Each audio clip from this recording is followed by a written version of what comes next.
Cumprimento a amada igreja com a paz do Senhor. Amém. Que glória, não? Que poder é esse? Deus está aqui. Enquanto o ministério de louvor ia cantando, eu fiquei todo arrepiado. Ele está caminhando entre nós. Aproveitar que os irmãos estão de pé. Mateus capítulo 14. Mateus 14. Mateus 14, versículo 29. Vamos estar lendo alguns versículos da Bíblia. Os anjos já estavam quase revelando a mensagem de hoje, né? Aleluia. Deus confirmou. Todo mundo achou? Diga amém. Mateus capítulo 14, versículo 29, diz assim: E ele disse: Vem. E Pedro, descendo do barco, andou sobre as águas para ir ter com Jesus. Mas sentindo o vento forte, teve medo. E começando a ir ao fundo, clamou dizendo: Senhor, salva-me. E Jesus, estendendo as mãos, segurou e disse: Homem de pequena fé, por que duvidaste? E quando subiram para o barco, acalmou o vento. E aproximaram-se os que estavam no barco e o adoraram, dizendo: És verdadeiramente o Filho de Deus. Podeis assentar na liberdade do Espírito. Sinto feliz por essa noite, por essa oportunidade. Se o culto terminasse agora, eu creio que o Espírito Santo tocou todo mundo aqui. Sairiam cheios, revestidos, avivados, renovados. E hoje de manhã eu acordei e fui charlar com Deus. Fui trocar uma ideia com Deus. Acordei cedo, minha esposa ainda dormindo, e eu comecei a conversar com Deus literalmente. Deus, como que vai ser? O que eu falo para o teu povo? O que eu prego? E Deus começou a me falar, a me soprar. Fala, diz isso e isso para a minha igreja. É bom trocar ideia com Deus. Quando nós trocamos ideias com Deus, Ele pega a nossa ideia torta, toda errada às vezes, e transforma numa ideia boa, numa ideia reta, uma ideia que nos leva a algum lugar. Quando a gente troca ideia com Deus, Ele pega às vezes a nossa angústia, o nosso problema, tudo que a gente tem. Fala, não, deixa eu tirar isso de você, está pesado demais. Pega o meu fardo que é suave, toma. Toma suavidade, toma renovo. Toma minha restauração. Toma um pouco do céu para ti.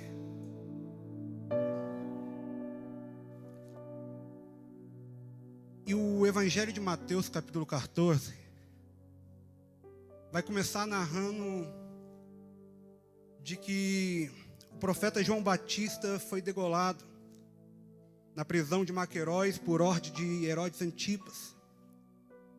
Logo depois de decapitado, os discípulos foram lá recolher o corpo de João Batista, e logo depois de sepultar o corpo de João Batista, foram levar a notícia a Jesus.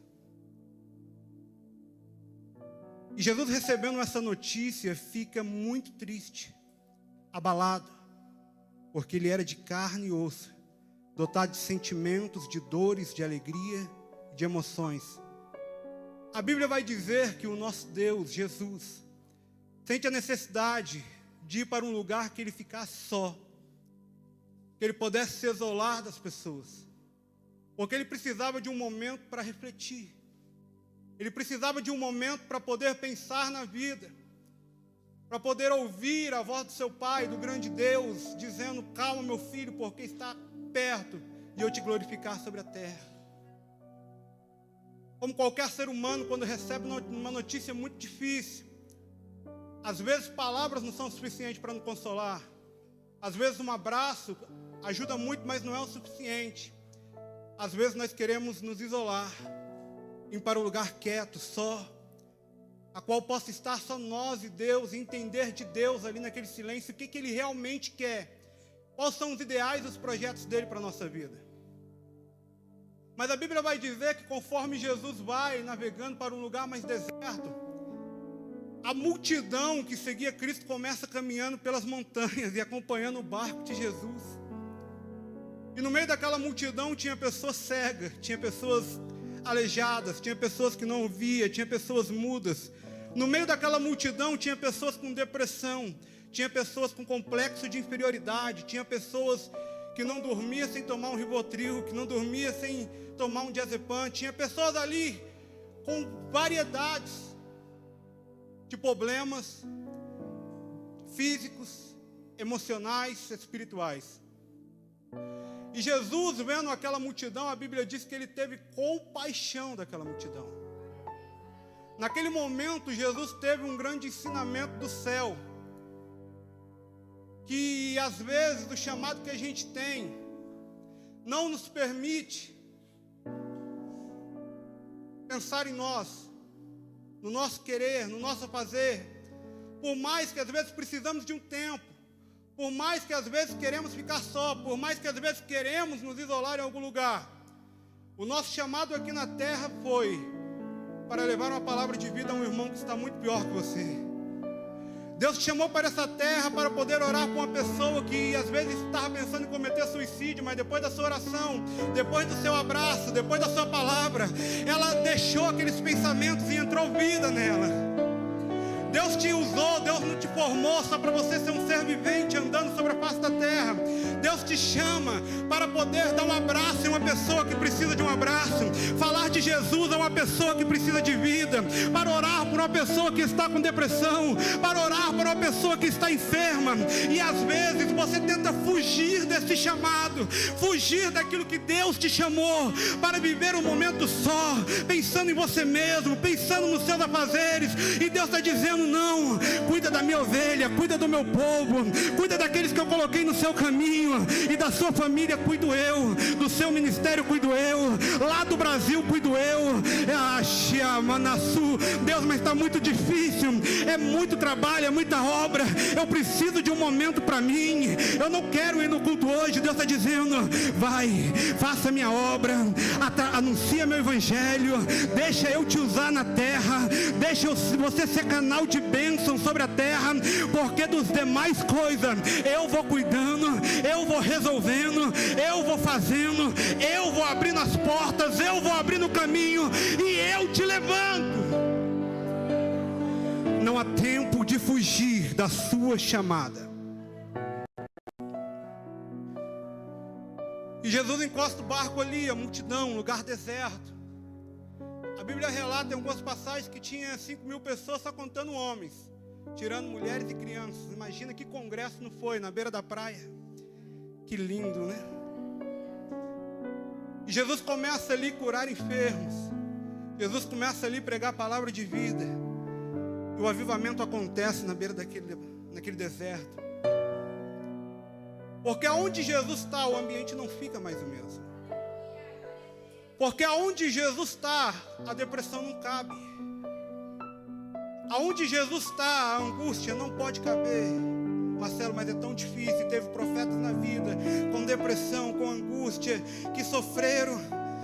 Mas Jesus chega trazendo um renovo todos os dias. Mas Jesus chega levantando a sua cabeça todos os dias e diz: Senhor, da onde vai vir o meu socorro? Eleva os meus olhos para o monte, de lá me virá o socorro do meu Senhor, que fez os céus e a terra.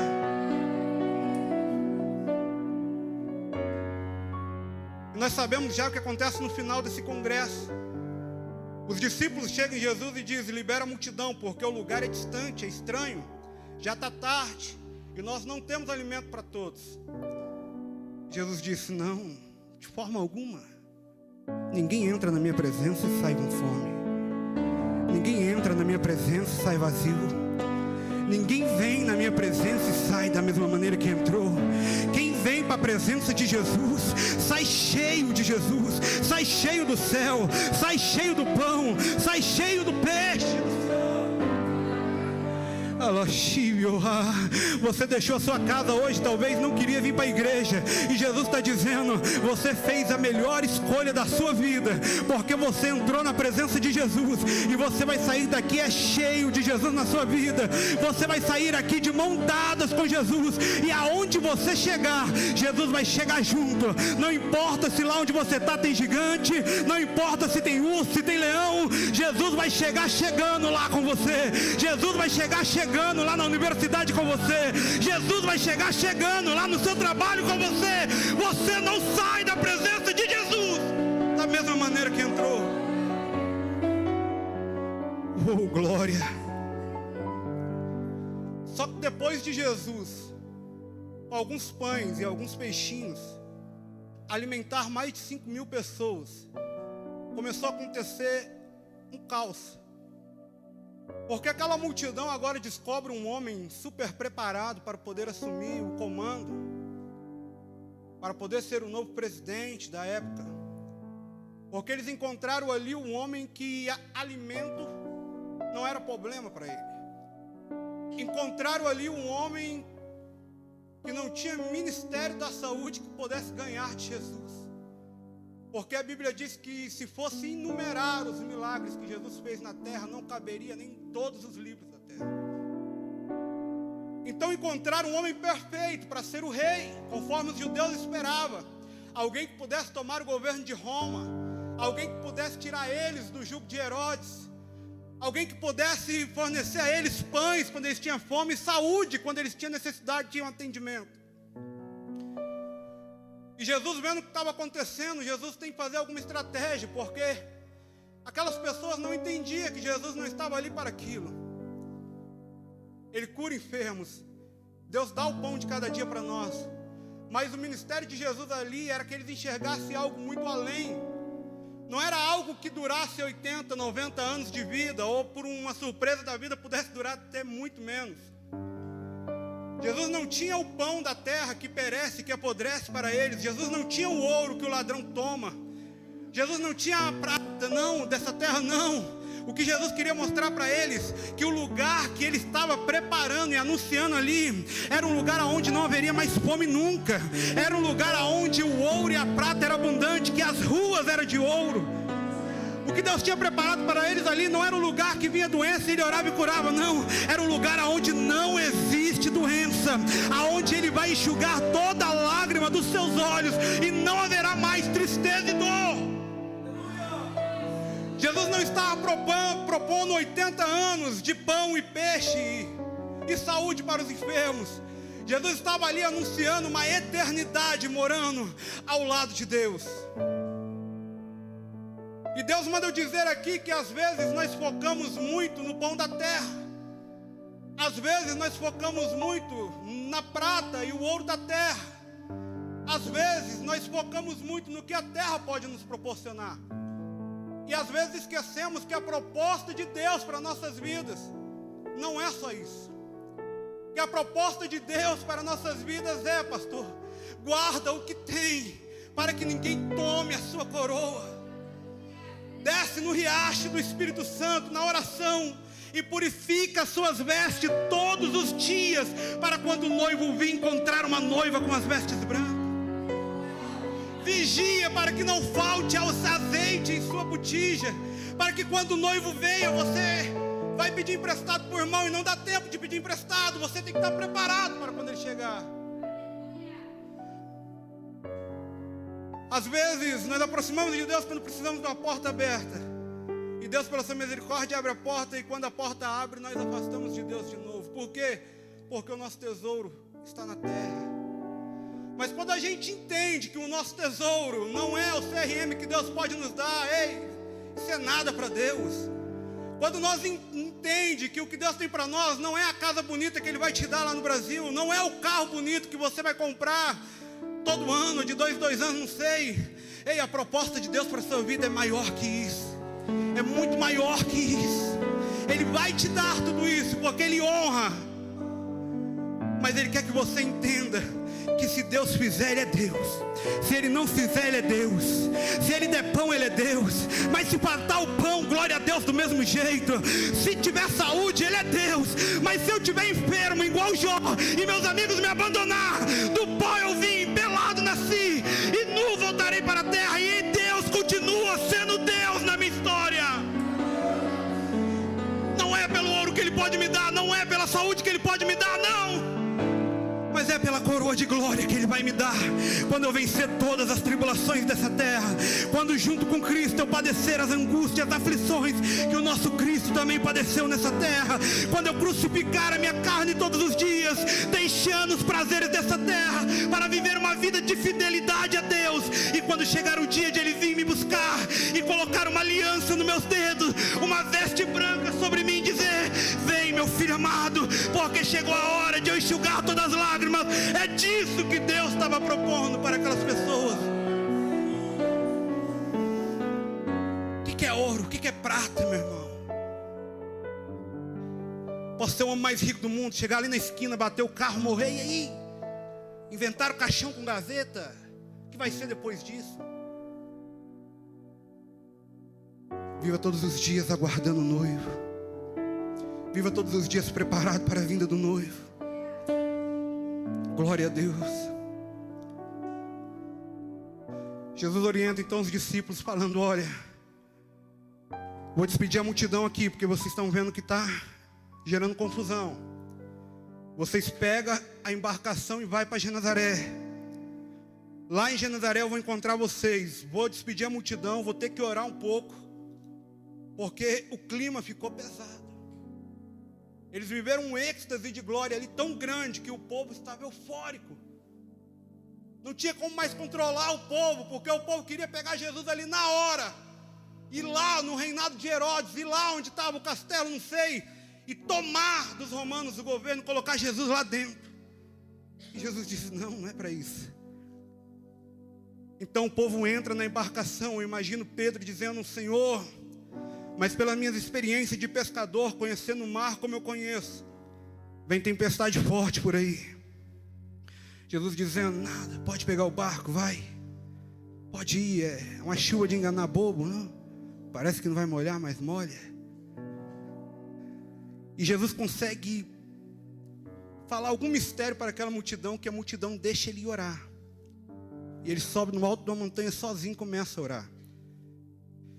E nesse momento Jesus nos ensina uma lição muito importante, pastor. Porque a gente tem costume de orar quando a porta está fechada.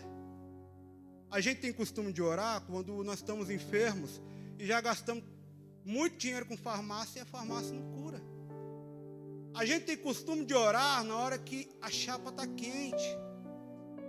Na hora que nós leva aquele sacode da vida que... Não tem aquele sacode para acordar quem está dormindo, que você acorda assim, o que está acontecendo? E às vezes nós levamos esse sacode da vida. Às vezes nós somos surpreendidos por isso. E quando nós levamos esse sacode da vida, nós começamos a ter medo e falamos: meu Deus, o que eu estou fazendo? Eu estou dormindo até agora, era para mim estar lá na igreja. Era para mim estar fazendo a campanha de oração já há muito tempo, era para mim estar orando, que eu já não dou conta de controlar isso, é só oração. Esse é o costume. Me corrija se eu estiver errado. Mas Jesus nos ensina que nós também temos que orar mais do que nunca, depois de um momento de muita glória, depois de recebermos uma grande bênção do céu. Porque Jesus queria nos ensinar a lei da vida. E qual é? As estações. E qual é as estações? A vida não é flores só. A vida não é só primavera. A vida não é só os pássaros voando, o sol brilhando e os frutos madurando, não. Logo depois disso vem um momento de inverno, um momento de frio, tristeza, esconderijo, um momento de dor, e é o ciclo da vida, não tem como fugir disso. E Jesus estava nos ensinando: olha, não é porque foi abençoado que agora você tem que parar de orar. Já finalizei a campanha, Deus respondeu no primeiro dia de campanha, mas eu vou finalizar porque é campanha. Mas depois da campanha, o relacionamento já não é mais o mesmo. A intimidade com Deus já não é mais o mesmo. Por quê? Já recebemos. Para que buscar? Estamos abençoados.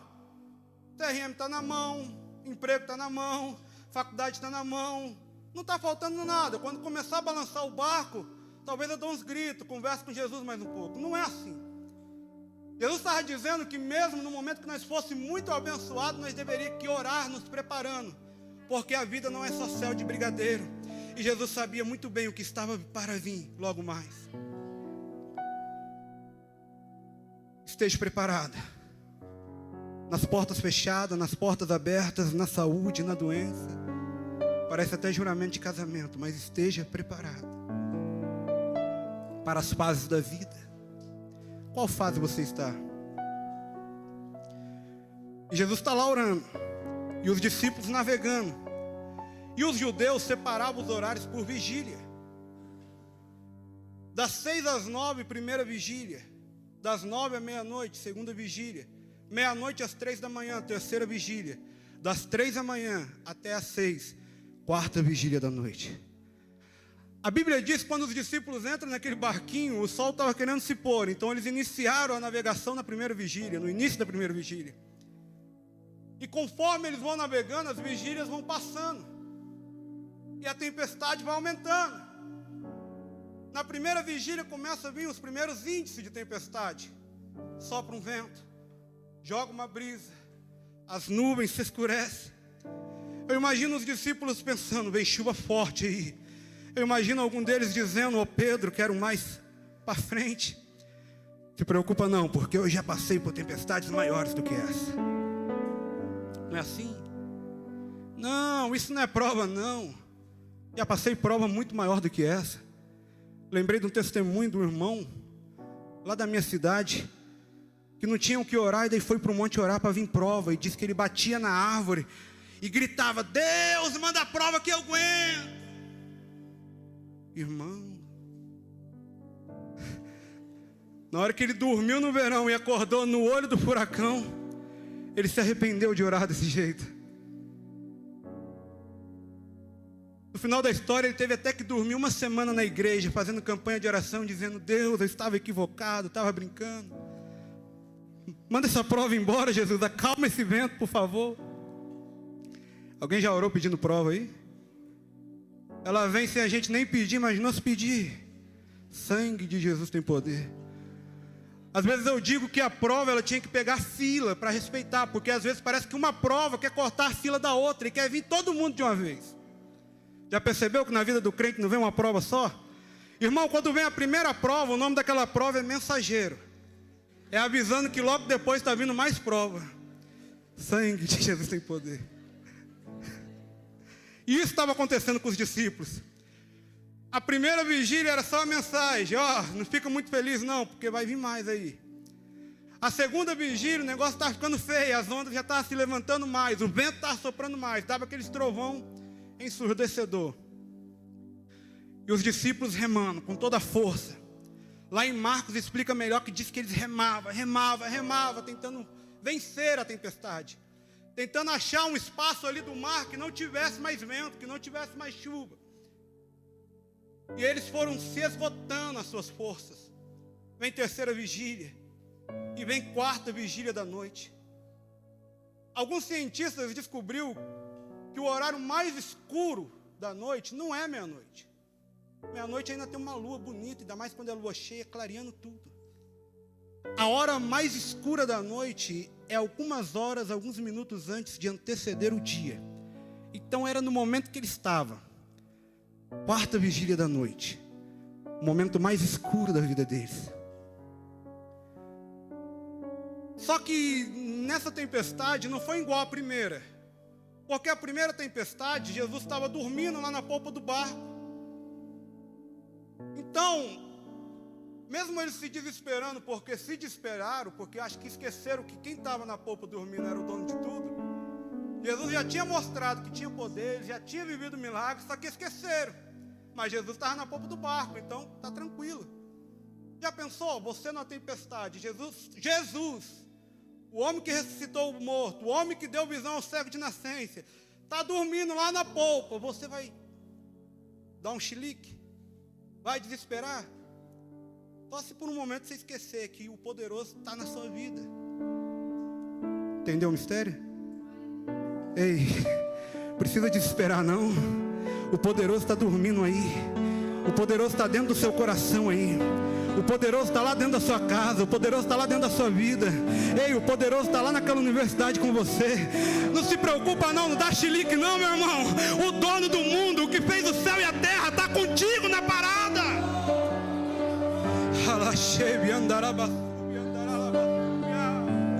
Já esqueceu do que ele fez? Ele vai ter que curar outro cego daqui a pouco para você lembrar que ele cura cego. Ele vai ter que multiplicar pão daqui a pouco de novo para você lembrar. Jesus, eu esqueci que o Senhor multiplica pão. Tem como multiplicar de novo para me ver como é que o Senhor faz multiplicando pão, para eu voltar a acreditar que o Senhor está no controle da minha história? Não é assim que acontece às vezes? O que Deus não pensa de nós, né? Então o que acontece? Essa tempestade estava só. Só que eles estavam só nessa tempestade, mas eles tinham recebido um ordenamento de Deus. Entra no barco, atravessa, vai a Genezaré e lá nós se encontra. E não questiona não. Às vezes nós quer questionar os ordenamentos de Deus para nós, né? Marcelo, abre mão de tudo, vai lá para Bolívia, vai estudar lá. Irmãos, eu falava na escola que eu via muita gente da minha cidade estudou aqui. E hoje eu tenho muitos amigos médicos já no Brasil. Só que eu falava para eles quando eles iam de férias: rapaz, se eu ir para Bolívia estudar, eu entro em depressão, bicho. Dou conta daquele lugar não, porque é Bolívia. Irmãos, eu cuspi para cima, olha eu aqui hoje. Meu Deus, nunca fale isso não, tá? Quem tá solteiro aí, os jovens aí, você quer casar com alguém, você fala: aquele varão? No caso de jeito nenhum. Irmãos, é a mesma coisa de uma oração de fé, o Senhor falando: Deus, me dá esse varão para mim. Não é? Quem já viu história assim? A minha avó um dia falou: São Francisco, que é a cidade onde eu moro, não moro nunca na minha vida, o lugar é lá no fim do mundo. Tanto é que você atravessa o rio, está dentro da Bolívia, ali em Beni já. É o fim do Brasil, pelo menos. E demorou alguns dias. Minha avó estava morando onde? Lá em São Francisco. É uma oração inversa que Deus nos ensinou, que tem um mistério aí que eu não sei. Já ouviu aquilo, você contar os seus sonhos para alguém, o seu sonho vai dar tudo errado? Então você começa a contar o contrário. Você engana Satanás ainda, ele vai tentar atrapalhar, ele está te ajudando. Não é? Faz sentido, não faz? Meu Deus, vamos voltar para a mensagem. Eita glória. Mas eles estavam sozinhos, só que estavam sob um ordenamento de Deus. Ei, meu irmão, se você está sob um ordenamento de Deus, não significa porque Deus te mandou, não significa porque Deus te enviou, que a sua vida vai ser o tempo todo céu de brigadeiro. Eu já expliquei aqui que não existe só verão, não é só fruto o ano todo. Agora eles inventaram umas irrigação que tem fruto o ano todo. E Deus podia inventar essas irrigação na nossa vida, né? Para ter vitória todo o tempo. Mas Deus inventou. O nome dessa irrigação se chama oração. Joelho no chão. Ei, meu irmão, se seu joelho estiver no chão, o seu Wi-Fi estiver conectado com Deus, a senha do Wi-Fi é 33.3. Jeremias 33.3. Clama a mim, responder-te-ei, anunciar-te-eis coisas grandes e firmes, a qual não sabe. Olha a irrigação aí para gerar fruto o ano todo na sua vida. Meu irmão, você vai contar um testemunho atrás do outro aqui na igreja, se você estiver conectado no Wi-Fi. Eu não estou falando Wi-Fi da Tigo, não é o Wi-Fi da Viva, não. É o Wi-Fi celestial. É joelho no chão, é vigilância, é fidelidade, é intimidade com Deus. Não tem inferno que te pare nessa terra. Mas tem tempestade na nossa vida que não é ordenamento de Deus. Não. Tem tempestade na nossa vida que nós usamos a lei inversa. Deus fala: vai por esse caminho não, que vai dar ruim. É igual criança, é a mesma coisa de falar: vai por esse caminho. Deus fala: vai dar ruim, você vai. Eu imagino se Deus tivesse falado para Adão e Eva: ó, vocês têm que comer aquele fruto. Irmãos, eu acho que nós estávamos até hoje no paraíso. Que eles iam comer os frutos todos do jardim, mas não ia comer aquele fruto para mostrar que quer mandar em tudo. Não é assim? Deus fala: ó, se envolve com aquele varão não, se envolve com aquela varoa não, vai dar ruim. Não, agora Ele não é crente ainda, mas Deus muda, pastor. Eu creio. E Deus dá todos os sinais. Eu costumo dizer que ninguém é inocente dentro da igreja.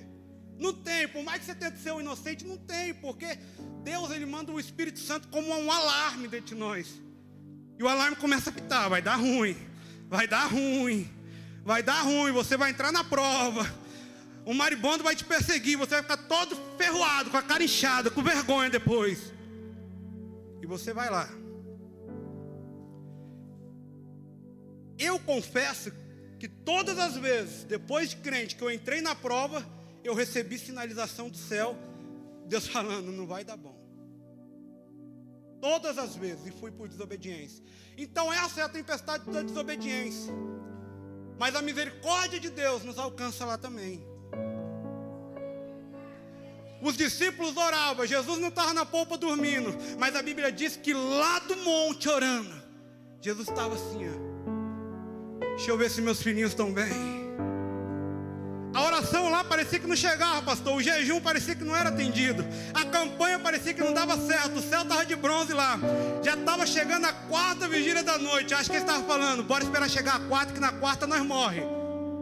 Tá todo mundo abraçadinho, esperando a morte. E Jesus, vai morrer não, seus bobos, eu estou de olho em vocês. Não foi eu que dei a promessa. Não foi eu que mandei vocês embarcar. Não foi eu que mandei vocês ir. Ei, já esqueceu? Eu que mandei, você acha que eu vou mandar vocês aí para morrer? Acorda, meu filho, eu vou chegar aí, vou chegar chegando.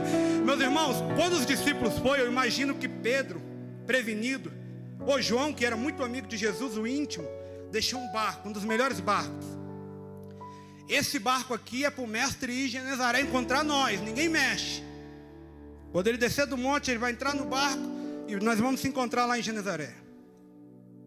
Na 4ª vigília da noite, Jesus chega. Jesus chega remando. Jesus chega acelerando o motor espiritual no barquinho dele. Eu imagino que Jesus poderia também fazer, entrar no barquinho e soprar para trás. E o barco ia. Ele era o dono de tudo. Mas não, quando Jesus chega, ele chega chegando. Ele chega por cima da tempestade. Sabe o que Jesus quer provar aqui? Não importa se você está vivendo a 4ª vigília da noite. Parece que daqui a alguns minutos você vai morrer, vai desistir, vai voltar para o Brasil. Está pensando em desistir de tudo, abandonar o barco. Ei, é na 4ª vigília da noite. É quando você esgota suas forças. É aonde você não pode ir. É aonde você não consegue fazer. É aonde o seu recurso não dá. Que Jesus vai chegar, é por cima do seu problema. É por cima das águas. Para dizer, eu sou maior que a tempestade. Eu sou maior que a depressão. Eu sou maior que a porta fechada. Eu sou maior que o câncer. Eu sou maior que a enfermidade. O caminho é por cima do gigante. O caminho é por cima do leão. Eu sou maior na tua história. Eu sou maior na tua vida. Ei, eu sou maior no teu pai e na tua mãe que não é crente. Eu sou maior na vida do teu irmão que está drogado. Ei, eu sou maior, eu sou maior. Ei, eu sou maior no teu CRM. Eu sou maior na tua história. Jesus não vai chegar de barquinho não, porque de barquinho você já preveu.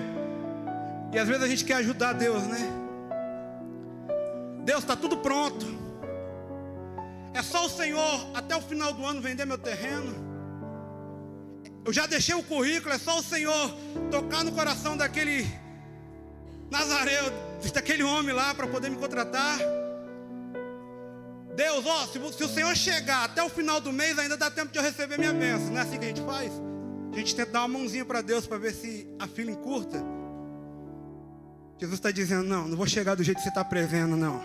Porque se eu chegar do jeito que você preveu, você vai falar, eu já sabia que Jesus ia chegar assim. Eu quero ver você saber que Jesus vai chegar na tua história, caminhando por cima das águas. Quem te vê não vai entender. Ei, meu irmão, ninguém está entendendo você dando risada, você dando glória no meio dessa prova. Mas é porque você está embriagado de Deus. Você está entorpecido de Deus. E mesmo você sendo provado, mesmo você estando na dificuldade, você anda na terra marchando. Você anda sorrindo.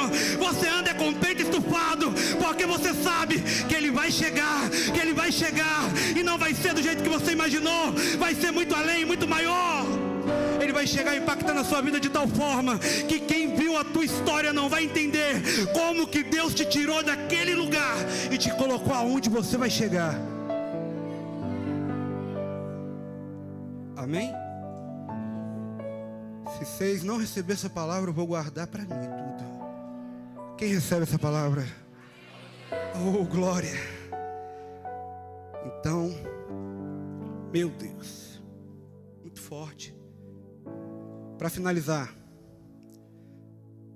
quando Jesus chega, pastor, ele chega se identificando com a sua identidade. E o pastor repetiu várias vezes aqui no culto. Todas as vezes que Deus chega em um momento de adversidade em nossa vida, Ele se identifica: olha, não tema, sou eu. Deus manda Moisés ir lá no rei e falar: ó, eu sou o assassino que estava procurado, vocês queriam me matar, mas agora eu fiquei um tempo no deserto, eu sei que o antigo faraó que queria me matar morreu, e deixa eu explicar um negócio, você não vai entender direito, mas eu vim aqui para pegar todo esse povo que está fazendo a economia do Egito aqui, que está sendo a mão de obra grátis, para levar esse povo para uma terra que manda leite e mel. Deus, se eu falar isso para faraó, já era, você decapitado é na hora, a espada vai cortar na mesma hora. Deus diz: não, leva a minha identidade junto, toma aqui. Que identidade é essa? O eu sou me enviou até aqui. Quando Jesus chega naquela mulher na beira do poço de Samaria, e ela diz: quem é o Senhor? Que o Senhor é diferente. Eu sou o eu sou. O eu sou que vai te dar a água da vida eterna, que você nunca mais terá sede. A primeira tempestade, Deus acalma a tempestade. Só que a segunda tempestade, Deus acalma o coração dos discípulos, para depois acalmar a tempestade. Porque a maior tempestade naquele momento já não era o vento, já não era a porta fechada, já não era dinheiro, já não era fama. A tempestade ali não tinha nada a ver com coisas da terra. A tempestade ali era o coração, era a emoção. Estava dentro deles a tempestade. E Jesus está dizendo que vai chegar em corações aqui, acalmar essa tempestade. Jesus vai entrar no emocional aqui para acalmar esse emocional e te dar tranquilidade. Jesus está dizendo aqui que há muito tempo você não dormia bem. A partir de hoje você vai começar a ter uma noite boa de sono. Você vai ter o sono dos justos a partir de hoje. Porque a partir de hoje Deus está chegando nessa tempestade emocional da sua vida e está colocando um ponto final em tudo aquilo que te perturbava até hoje.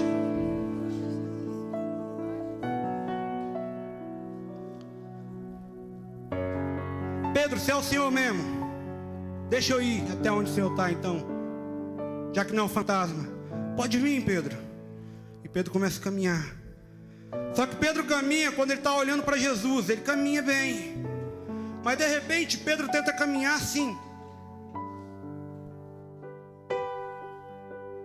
Mas quando Pedro caminha assim, ele vê o vento, ele vê a situação que ele estava antes.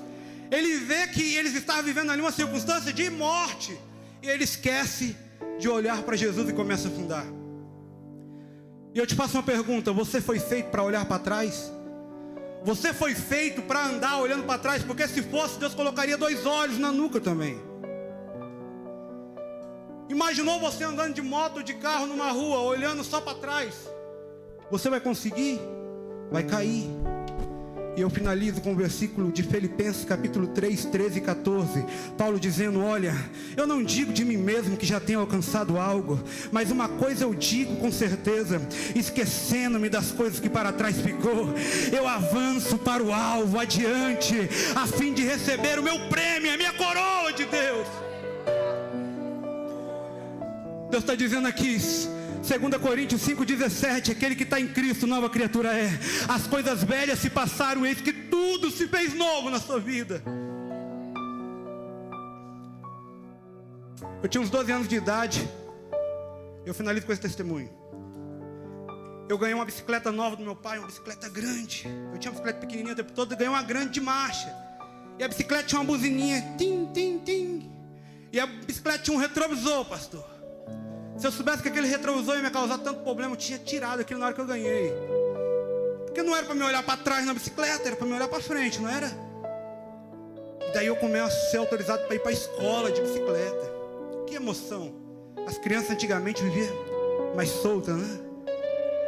Eu estudava 3 quilômetros da minha escola, só que para ir não era o problema, que era uma descida só, 3 quilômetros de descida. Eu soltava a bicicleta e ela ia parar lá na porta da escola. para voltar, que era a prova, mas eu nem pensava na volta, para não desanimar logo na ida. Irmãos, eu estou indo feliz com aquela bicicleta para a escola. Mas enquanto eu estou descendo, a bicicleta vai pegando velocidade. Cada vez que a bicicleta vai chegando perto da escola, vai ficando mais velocidade. E eu estava por uma avenida meio movimentada, tinha uns carros estacionados assim na calçada. Eu ia do lado dos carros ali, descendo com os outros. E aquele retrovisor me chamou a atenção. E de repente eu tirei os olhos da frente e comecei a olhar no retrovisor. Irmãos, eu fui distraído pelo aquele retrovisor. Olhando o retrovisor, olhando o retrovisor, olhando o retrovisor e pum! Na hora que eu me dei conta, eu estava no chão, sem ar nenhum. E levantei. Mas o problema não era esse. Quando eu olho a minha bicicleta, virou um 8 o pneu da frente assim. Parece que tinha uma roda só a bicicleta. Mas o problema não era esse. Quando eu olho um carro novo que eu tinha batido e estava um amassadão assim atrás. E eu sem ar, tentando recuperar o ar, tentando levantar a bicicleta. Aí vem um homem, eu falo, chegou o socorro. Aí o homem olha para mim e fala, se eu fosse você, pegava essa bicicleta logo e vazava daqui antes que o dono desse carro veja o que você fez com o carro dele. E vazou. E eu olhei para um lado e para o outro, querendo chorar, peguei minha bicicleta e me escondi, andei umas 2 esquinas arrastando a bicicleta, tentando respirar ao mesmo tempo. Até que eu consegui me comunicar com meu tio e foi me buscar. Mas o que eu quero dizer aqui, agora em janeiro vai fazer 2 anos que eu estou aqui na Bolívia. Os primeiros meses eu estava nessa bicicleta e ficava só olhando para trás. Eu lembrava da minha casinha, lembrava do meu carrinho, lembrava da minha motinha, lembrava dos meus cachorrinhos, lembrava de tudo meuzinhos.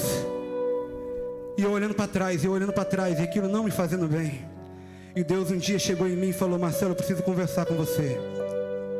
A partir de hoje, você vai deixar de olhar para trás e vai começar a olhar para frente, que é o prêmio que eu tenho para você, que é a promessa que eu tenho para a sua vida. Se você continuar olhando para trás, você nunca vai viver as coisas grandes que eu tenho para te colocar. Se você continuar olhando para trás, a bicicleta que vai bater já não é mais aquela bicicleta, é a sua vida. E você vai ficar sem ar no chão. E eu finalizo pedindo para os irmãos se colocar de pé e eu vou fazer uma oração, enquanto o conjunto pode cantar. Essa mensagem toda foi para te dizer, ei, na hora que você começar a olhar para frente, você vai viver coisas novas. Na hora que você esquecer o seu passado, você vai viver o novo que Deus tem para ti.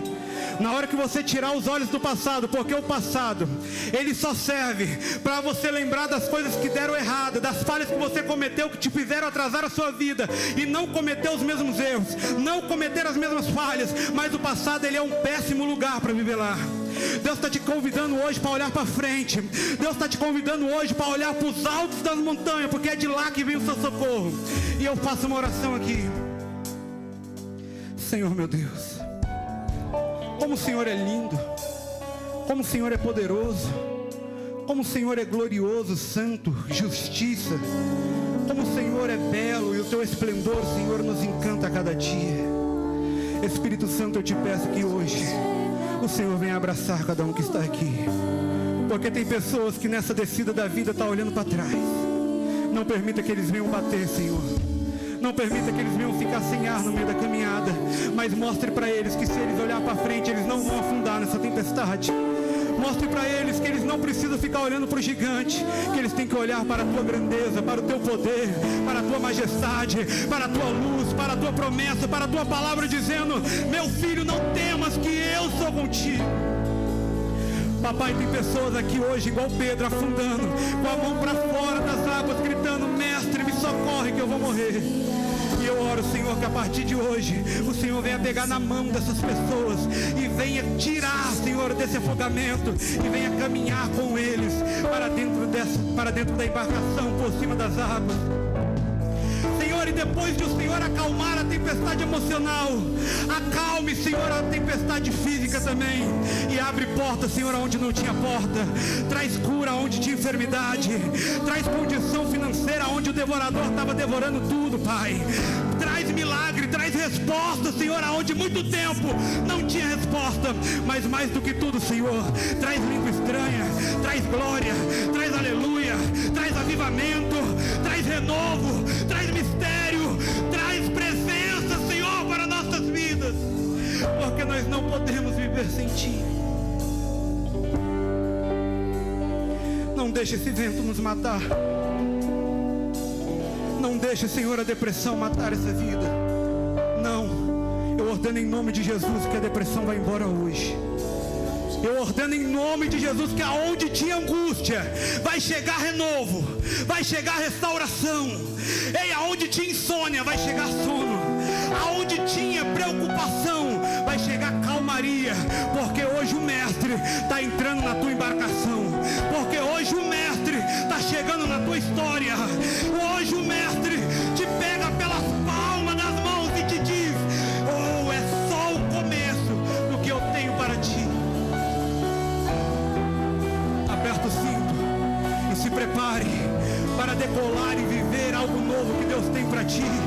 Se prepare para enxergar o brilho de um novo amanhecer que Deus está trazendo aí para ti. Se prepare para contemplar